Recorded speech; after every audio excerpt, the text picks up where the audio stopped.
Good morning BSc third year. आज हम पढ़ेंगे प्रकाश संश्लेषण को प्रभावित करने वाले कारक। हम 3 कारक कंप्लीटली पढ़ चुके हैं।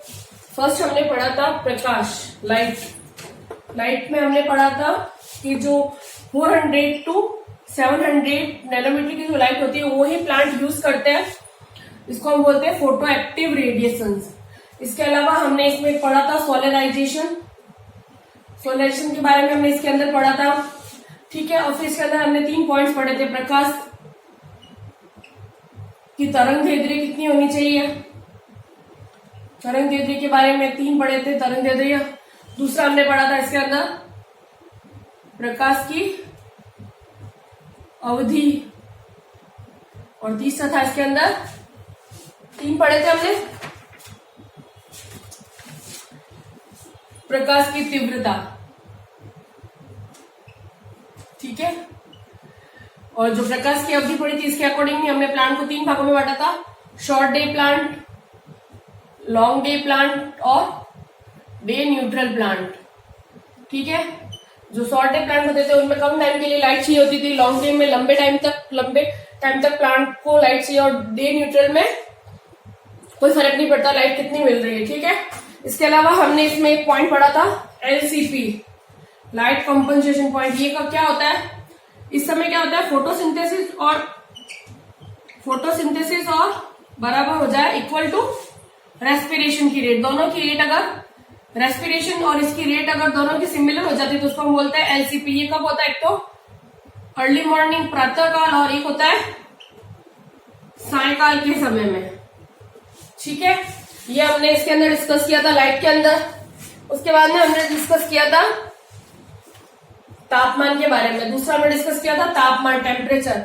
और टेम्परेचर में हमने बताया था प्लांट कितना टेम्परेचर पे ग्रो करता है। प्लांट है 10 to 35 सेंटीग्रेड पे आसानी से ग्रो करता है। अगर टेम्परेचर हाई होता है तो स्टार्टिंग में तो क्या होता है, फोटोसिंथेसिस भी ज्यादा होगा। और टेम्परेचर बहुत ज्यादा हाई होने पर, अगर टेम्परेचर बहुत ज्यादा हाई हो गया, हाईएस्ट, तो उस समय क्या होगा, जो फोटोसिंथेसिस है वो रुक जाएगा। उसका कारण है, फोटोसिंथेसिस रुकने का कारण क्या होता है, जो फोटोसिंथेसिस से रिलेटेड जो एंजाइम्स होते हैं वो विकृत हो जाएंगे, डीनेचर्ड हो जाएंगे, और साथ ही रूबिस्को के कार्बन डाइऑक्साइड से एफिनिटी भी कम हो जाएगी, ठीक है, टेम्परेचर जब कम हो जाता है। और दूसरा, अगर टेम्परेचर लो हो जाए, टेम्परेचर अगर लो हो जाता है तब क्या होता है, तब भी फोटोसिंथेसिस स्टॉप, रुक जाएगा। क्यों?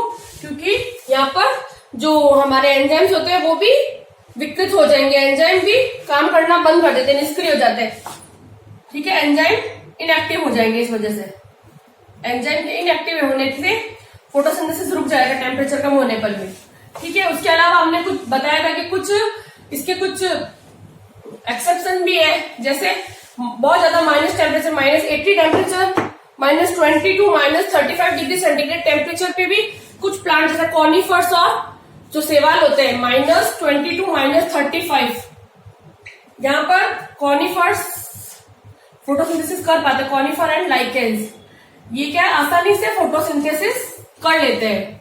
ये जो हम पढ़ रहे हैं वो एक्सटर्नल फैक्टर है, ठीक है, ठीक है। अब ये हो गया, ये तो कंप्लीट हो गया। फिर है कार्बन डाइऑक्साइड का, ये भी हमने कंप्लीट कर चुके। कार्बन डाइऑक्साइड का ये कि एनवायरमेंट में 0.03% कार्बन डाइऑक्साइड प्रेजेंट है। इसको हम लिख सकते हैं 300 ppm। जब ये लाइट 0.03 से 0.5% तक होती है तब फोटोसिंथेसिस हाई होता है, फोटोसिंथेसिस बहुत हाई होगा। और अगर यह 0.5% से भी आगे बढ़ जाता है, उससे ज्यादा हो जाए, ठीक है, अगर अधिक हो जाता है तो उस समय क्या होता है, कार्बन डाइऑक्साइड की मात्रा अगर 0.5 से, कार्बन डाइऑक्साइड की मात्रा 0.5 से भी अगर बढ़ जाती है तो क्या होता है, जो एब्सिसिक एसिड होता है वो एक्टिव होगा और वो क्या करेगा, स्टोमेटा क्लोज, और स्टोमेटा जैसे क्लोज होगा फोटोसिंथेसिस भी स्टॉप, ठीक है। आए समझ में यहाँ तक? ये सब हम कंप्लीटली कर चुके हैं। अब आज हम नया फैक्टर पढ़ेंगे ऑक्सीजन, और यहाँ पर हमने एक पॉइंट पढ़ा था CCP, carbon dioxide compensation point. Photosynthesis में जितनी कार्बन डाइऑक्साइड यूज होती है वो बराबर हो किसके, रेस्पिरेशन में मुक्त होने वाली, रिलीज होने वाली, रेस्पिरेशन में रिलीज कार्बन डाइऑक्साइड के। अगर कार्बन डाइऑक्साइड, जितने प्लांट्स कार्बन डाइऑक्साइड को ग्रहण कर रहे हैं उतनी कार्बन डाइऑक्साइड अगर रेस्पिरेशन के थ्रू बाहर निकल रही है, अगर वो दोनों बराबर होती है तो उसको हम बोलते हैं CCP compensation point. Carbon dioxide की वह मात्रा जिसमें प्रकाश संश्लेषण में काम आने वाली कार्बन डाइऑक्साइड व श्वसन में मुक्त होने वाली कार्बन डाइऑक्साइड की मात्रा समान हो। और सीसीपी की वैल्यू हमने पढ़ी थी, सीसीपी की वैल्यू C4 में कितनी होती है, C3 में होती है 40 to 100 ppm, C4 में होती है 8 to 10 ppm, और जो स्कैम होता है उनमें होती है 40 to 100 ppm। ठीक है, ये सब हम कार्बन डाइऑक्साइड तक हम कंप्लीटली पढ़ चुके हैं। अब आज हम पढ़ेंगे एक्सटर्नल न्यू फैक्टर ऑक्सीजन की, ऑक्सीजन से क्या होता है। ठीक है, आज हम फोर्थ पढ़ रहे हैं ऑक्सीजन। ऑक्सीजन है तो ऑक्सीजन क्या यूज होता है फोटोसिंथेसिस में, ऑक्सीजन की मात्रा पर। अगर हम लिखे ऑक्सीजन की मात्रा, तो ऑक्सीजन की मात्रा अगर ज्यादा हुई तो क्या होगा, अगर ऑक्सीजन की मात्रा इंक्रीज होती है और ऑक्सीजन की मात्रा डिक्रीज होती है, जब ऑक्सीजन की मात्रा ज्यादा होती है तो उस समय क्या होता है, प्लांट्स के अंदर जो रूबिस्को एंजाइम होता है वो क्या करेगा, ऑक्सीजनेज एक्टिविटी, और जैसे ही वो ऑक्सीजनेज एक्टिविटी करेगा तो क्या होगा, एक पीजीए का मॉलिक्यूल बनेगा जिससे फोटोसिंथेटिक प्रोडक्ट कम बनेगा। ठीक है, फोटोसिंथेटिक प्रोडक्ट की मात्रा कम बनेगी। ठीक है, और जब ऑक्सीजन की मात्रा ज्यादा होती है तो उस समय क्या कम होती है, उस समय क्या होता है, जो रूबिस्को एंजाइम होता है, रूबिस्को क्या करेगा, अपनी कार्बोक्सिलेज एक्टिविटी को करेगा। जब कार्बोक्सिलेज एक्टिविटी होती है तो क्या होता है, 2 पीजीए के मॉलिक्यूल बनेंगे, और ये C3 साइकिल चलता है यहाँ पे, और C3 साइकिल से क्या बनता है, ग्लूकोज। ठीक है, इससे फोटोसिंथेटिक प्रोडक्ट बढ़ जाएगा। ठीक है, आए समझ में। जब ऑक्सीजन की मात्रा ज्यादा होती है तो उस समय जो रूबिस्को एंजाइम होता है जिसके पास कार्बोक्सिलेज और ऑक्सीजनेज एक्टिविटी दोनों होती है, और ये सर्वत्र पृथ्वी पर सबसे ज्यादा पाया जाने वाला एंजाइम होता है जो स्ट्रोमा के 16% भाग बनाता है। स्ट्रोमा में ये रूबिस्को एंजाइम क्या करता है, जब ऑक्सीजन की मात्रा ज्यादा होती है एनवायरमेंट में तब ऑक्सीजनेज एक्टिविटी दर्शाता है, और ऑक्सीजनेज एक्टिविटी दर्शाता है तब केवल एक पीजीए का मॉलिक्यूल बनता है, और जब एक पीजीए का मॉलिक्यूल बनता है तो डायरेक्टली फोटोसिंथेसिस की जो प्रोडक्शन कम हो जाएगा। ठीक है, फोटोसिंथेटिक प्रोडक्ट का जो प्रोडक्शन होता है वो कम हो जाएगा, प्रोडक्ट कम बनेंगे। जब ऑक्सीजन की मात्रा कम होती है उस समय रूबिस्को एंजाइम कार्बोक्सिलेज एक्टिविटी दर्शाता है और 2 पीजीए के मॉलिक्यूल्स बनते हैं, और पीजीए के मॉलिक्यूल C3 साइकिल में बनते हैं जिसके थ्रू ग्लूकोज बनता है, 6 कार्बन का शुगर बनती है, और वो डायरेक्टली फोटोसिंथेटिक प्रोडक्ट को बढ़ाती है। ठीक है, ये हो गया ऑक्सीजन कंप्लीट। अब नेक्स्ट है वाटर।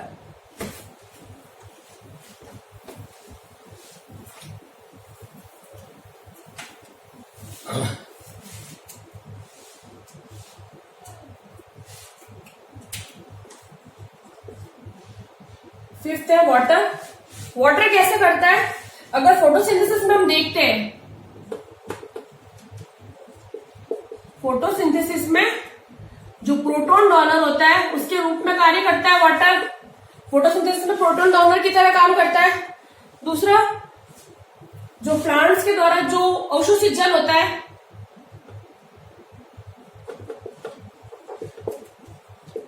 पौधों द्वारा अवशोषित कुल जल का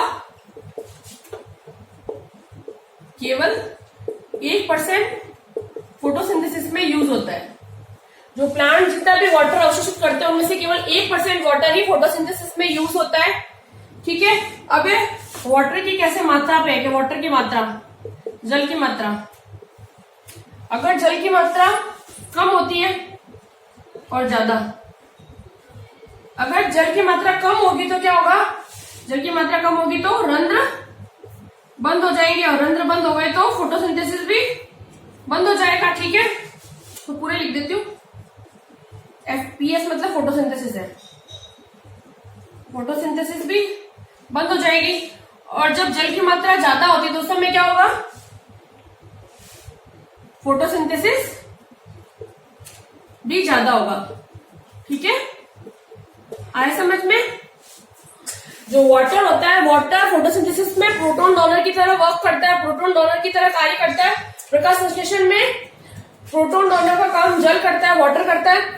और पौधों के द्वारा जितना भी जल अवशोषित होता है जड़ों के द्वारा, उन जल में से जड़ों के जो रूट हेयर्स होते हैं, मूल रोम के द्वारा जितना भी जल अवशोषित होता है, उनका केवल 1% वाटर ही फोटोसिंथेसिस में यूज होता है। ठीक है, और जल की मात्रा अगर कम होगी तो क्या होगा, पौधों के जो रंध्र होते हैं वो बंद हो जाएगा, फोटोसिंथेसिस भी बंद हो जाएगा। और जब जल की मात्रा ज्यादा होती है तो फोटोसिंथेसिस भी ज्यादा होगा। ठीक है, ये हो गया 5th एक्सटर्नल फैक्टर। अब करते हैं 6th है लास्ट, इनहिबिटर्स। इनहिबिटर्स कैसे फोटोसिंथेसिस को इफेक्टेड करते हैं उसके लिए। पहले 6th में हम इनहिबिटर्स के अंदर अगर हम देखें तो इनहिबिटर्स के रूप में क्या होता है, जैसे हमने कुछ नाम बताएंगे हम। जैसे सन से लाइट आई, ये सन है, ये लाइट आ रही है, पीएस फर्स्ट इसको एब्जॉर्ब कर रहा है। ठीक है, पीएस फर्स्ट से इलेक्ट्रॉन कहां जाते हैं हमेशा, पीएस फर्स्ट से इलेक्ट्रॉन जाते हैं एफआरएस में, और एफआरएस से जाते हैं फेरोडॉक्सिन में। इलेक्ट्रॉन यहां पे जा रहा है। ठीक है, और इनको इनहिबिट कौन कर रहा है, inhibited by viologen dye, inhibitor by viologen dye, viologen dye. और वाइलोजन डाई के रूप में कौन है, एक तो है पैराक्वेट और एक डाइक्वेट। ठीक है, ये होगा इनहिबिटर्स पीएस फर्स्ट है। और अब है दूसरा पीएस सेकंड, ये हमारा पीएस सेकंड। यहां से सन से लाइट आ रही है, यहां से इलेक्ट्रॉन जाएंगे फियोफाइटिन के पास, फियोफाइटिन से इलेक्ट्रॉन जाता है प्लास्टोक्यूनॉन के पास। ठीक है, तो इसको कौन इनहिबिटेड करता है, इनहिबिटेड बाय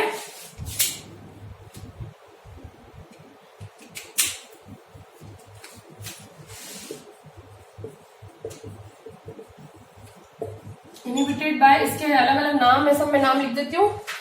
डीसीएमयू, सीएमयू, फिर पैन, आइसोसिल और ब्रोमोसिल,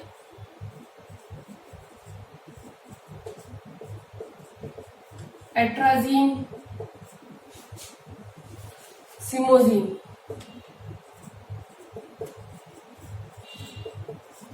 ये सब इनहिबिटेट करते हैं। तो एक बार वापस रिपीट करते हैं, इनहिबिटर के रूप में पीएस फर्स्ट को पीएस फर्स्ट से इलेक्ट्रॉन जाता है एफआरएस के पास, फेरोडॉक्सिन रिडक्टेज सब्सटेंस के पास, वहां से जाते हैं फेरोडॉक्सिन में।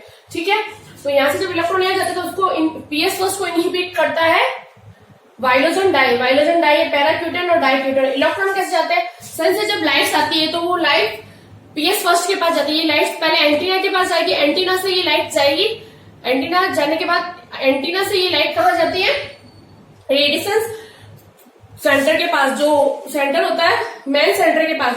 और मेन सेंटर के पास जाते यहाँ से क्या इलेक्ट्रॉन उत्तेजित अवस्था में आ जाएंगे, और ये उत्तेजित इलेक्ट्रॉन चले जाएंगे पीएस फर्स्ट से एफआरएस के पास, और एफआरएस से इलेक्ट्रॉन जाते हैं फेरोडॉक्सिन के पास। ठीक है, और इनको इनहिबिटेट करता है वाइलोजन डाई, वो है पैराक्यूटेन और डाइक्यूटेन। दूसरा है हमारा, जब सन से लाइट आती है, जैसे ये सन से लाइट आ रही है, ये क्या करेगी, एंटीना को एक्टिवेट करेगी, एंटीना से लाइट जाएगा जो मेन सेंटर होगा अभिक्रिया केंद्र के पास, रिएक्शन सेंटर के पास, रिएक्शन सेंटर एक्टिवेट होगा, और एक्टिवेट होकर क्या करेगा, इलेक्ट्रॉन को उत्तेजित करेगा। उत्तेजित इलेक्ट्रॉन जाएंगे फियोफाइटिन के पास, और फियोफाइटिन से इलेक्ट्रॉन जाते हैं प्लास्टोक्यूनॉन के पास। इस समय क्या होता है, इनको इनहिबिटेट करता है डीसीएमयू, सीएमयू, पीएन, आइसोसिल, ब्रोमोसिल, एट्रोजिन और सिम्बोजिन। ये सब नाम याद कर लेना। अब है 7वां है, लास्ट है हमारा मिनरल्स, कि भाई मिनरल्स कैसे इफेक्टेड करते हैं।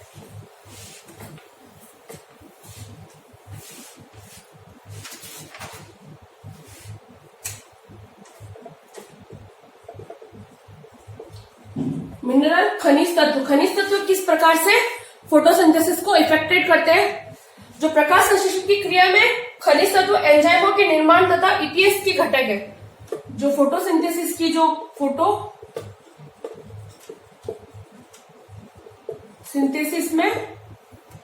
फोटोसिंथेसिस के जो एंजाइम्स होते हैं वो ईटीएस के कंपोनेंट होते हैं। ठीक है, मिनरल्स क्या होते हैं? फोटोसिंथेसिस के एंजाइम और ईटीएस के कंपोनेंट्स होते हैं मिनरल्स, खनिज तत्व। ठीक है, और जो लीफ होती है, लीफ के संपूर्ण नाइट्रोजन का आधा भाग रूबिस्को एंजाइम में होता है।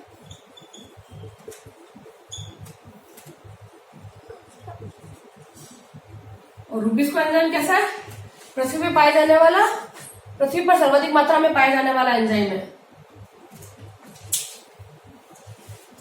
ठीक है, जो मिनरल्स के फॉर्म में फोटोसिंथेसिस, मिनरल्स जो खनिज तत्व होते हैं फोटोसिंथेसिस के एंजाइम्स और जो ईटीएस होता है इलेक्ट्रॉन ट्रांसपोर्ट चेन्स के कंपोनेंट के फॉर्म में होते हैं मिनरल्स। ठीक है, और ये लीफ के अंदर जो संपूर्ण नाइट्रोजन का आधा भाग रूबिस्को एंजाइम में होता है। और ये जो रूबिस्को एंजाइम है वो कैसा है? पृथ्वी पर पाए जाने वाला पृथ्वी पर पाए जाने वाला सर्वाधिक मात्रा में, पृथ्वी पर पाए जाने वाला सर्वाधिक मात्रा में एंजाइम है। जो पृथ्वी पर सर्वाधिक मात्रा में पाया जाता है, सबसे ज्यादा मात्रा में पृथ्वी पाए जाने वाला एंजाइम है रूबिस्को एंजाइम। ठीक है, आए समझ में मिनरल्स। अब है इंटरनल फैक्टर्स। कौन कौन से इंटरनल फैक्टर्स है? अभी हमने कौन कौन से पढ़े, एक बार आपको वापस रिवाइज करती हूँ। एक्सटर्नल फैक्टर्स कौन कौन से हमने पढ़े?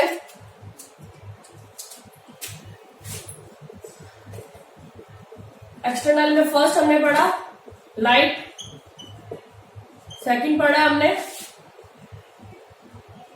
Temperature, third carbon dioxide, fourth oxygen, fifth water, sixth mineral और सेवंथ इनहिबिटर। ठीक है, इनको हमने डिटेल में पढ़ा। ये सब है एक्सटर्नल फैक्टर्स जो फोटोसिंथेसिस को अफेक्टेड करते हैं। अब हम पढ़ेंगे इंटरनल फैक्टर्स। कौन कौन से? पहले एक बार मैं नाम लिख लेती हूँ। इंटरनल फैक्टर जो कि फोटोसिंथेसिस को करते हैं इफेक्टेड। इंटरनल फैक्टर्स कौन कौन से इंटरनल फैक्टर्स? फर्स्ट है क्लोरोफिल। क्लोरोफिल किस तरह से फोटोसिंथेसिस को इफेक्टेड करेगा? ठीक है, सेकंड है हमारा स्टोरेज फूड। जो फूड स्टोरेज होता है वो किस तरह से फोटोसिंथेसिस को इफेक्टेड करेगा? थर्ड है लीफ एनाटॉमी। अब हम एक एक को वापस डिटेल में पढ़ते हैं। इंटरनल फैक्टर कौन कौन से? क्लोरोफिल, स्टोरेज फूड और लीफ की एनाटॉमी। ठीक है,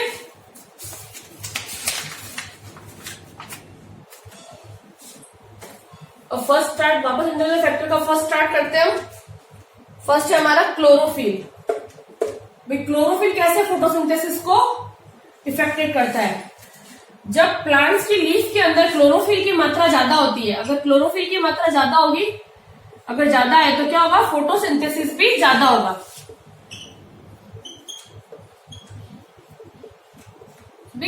तो इसको ऐसे लिख सकते हैं, क्लोरोफिल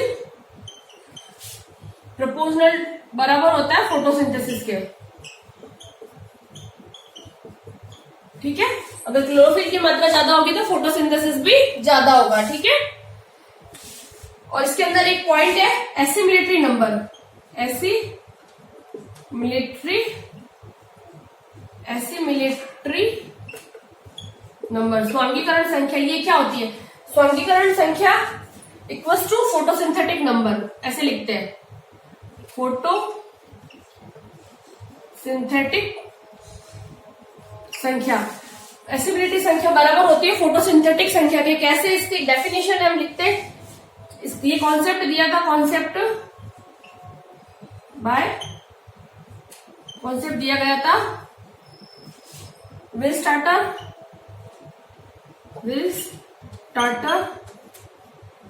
एंड स्टॉल ने इस कॉन्सेप्ट दिया था स्वांगीकरण संख्या का। स्वांगीकरण संख्या की डेफिनेशन क्या? इसकी डेफिनेशन है 1 ग्राम क्लोरोफिल द्वारा 1 ग्राम क्लोरोफिल द्वारा 1 घंटे में अवशोषित की गई कार्बन डाइऑक्साइड की मात्रा, 1 घंटे में अवशोषित की गई कार्बन डाइऑक्साइड की मात्रा क्या कहलाती है? स्वांगीकरण संख्या या एसिमिलेटरी नंबर। एसिमिलेटरी नंबर क्या होता है? एसिमिलेटरी नंबर फोटोसिंथेटिक स्वांगीकरण संख्या फोटोसिंथेटिक संख्या के बराबर है, प्रकाश संश्लेषण की संख्या के बराबर होता है। Assimilatory number equals to photosynthetic number. ये कॉन्सेप्ट दिया था विल स्टार्टर और स्टॉल ने। इन्होंने बताया था कि इसकी डेफिनेशन है 1 ग्राम क्लोरोफिल जो होता है, 1 ग्राम क्लोरोफिल के द्वारा 1 घंटे में अवशोषित की गई कार्बन डाइऑक्साइड की मात्रा कहलाती है एसिमिलेटरी संख्या। 1 ग्राम क्लोरोफिल के द्वारा 1 घंटे में अवशोषित की गई कार्बन डाइऑक्साइड की मात्रा कहलाती है एसिमिलेटरी नंबर। ठीक है, ये हो गया हमारा फर्स्ट कंप्लीट। सेकंड है स्टोरेज फूड। सेकंड है हमारा स्टोरेज संचित भोजन या स्टोरेज फूड। स्टोरेज, अगर प्लांट के पास स्टोरेज फूड ज्यादा है, स्टोरेज फूड की मात्रा ज्यादा होती है, तो उस समय क्या होता है, अगर पहले से प्लांट के पास बहुत सारा भोजन संचित हुआ होता है, तो उस समय क्या होता है, फोटोसिंथेसिस कम होगी।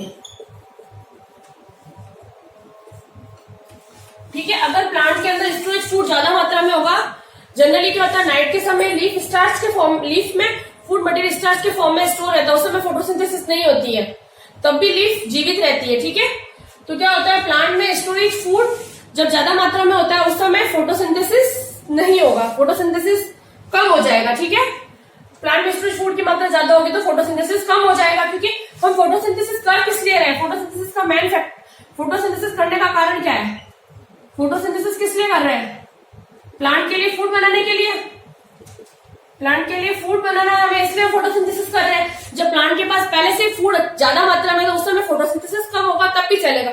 इसलिए क्या होता है, जब प्लांट के अंदर फूड स्टोरेज बहुत ज्यादा होता है, तो उस समय फोटोसिंथेसिस कम होगा। ठीक है, ये एक दूसरे के इनवर्सली प्रोपोर्शनल होते हैं। ठीक है, अब लास्ट है हमारा था लीफ की anatomy. Leaf anatomy, leaf anatomy कैसे है? लीफ की एनाटॉमी में देखा जाए तो फर्स्ट है, लीफ के अंदर कितने स्टोमेटा की संख्या है, स्टोमेटा का नंबर। अगर किसी लीफ के अंदर बहुत ज्यादा स्टोमेटा, ये लीफ है, इसके अंदर बहुत सारे स्टोमेटा प्रेजेंट है, अगर तो क्या होगा, अगर स्टोमेटा का नंबर ज्यादा है, अगर ये बहुत ज्यादा स्टोमेटा का नंबर, तो फोटोसिंथेसिस भी ज्यादा होगा। ठीक है, स्टोमेटा का नंबर ज्यादा होगा तो फोटोसिंथेसिस भी ज्यादा होगा। ठीक है, और दूसरा फैक्टर है स्टोमेटा कितनी देर तक ओपन रहते हैं, रंध्रों का अधिक समय तक खुलना।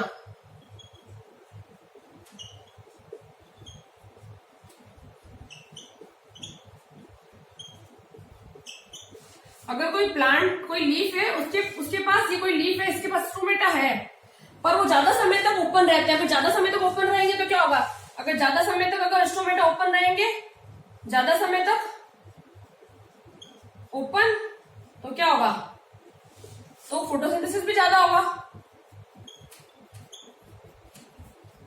ठीक है, अगर किसी लीफ में स्टोमेटा तो कम है, मगर वो ज्यादा समय तक ओपन रह रहे, ज्यादा समय तक खुले रहेंगे, तो उनमें फोटोसिंथेसिस भी ज्यादा होगा, क्योंकि स्टोमेटा के थ्रू ही प्लांट्स क्या करते हैं, कार्बन डाइऑक्साइड को अंदर लेते हैं और ऑक्सीजन को बाहर मुक्त करते हैं। ठीक है, आए समझ में यहाँ तक लीफ की एनाटॉमी।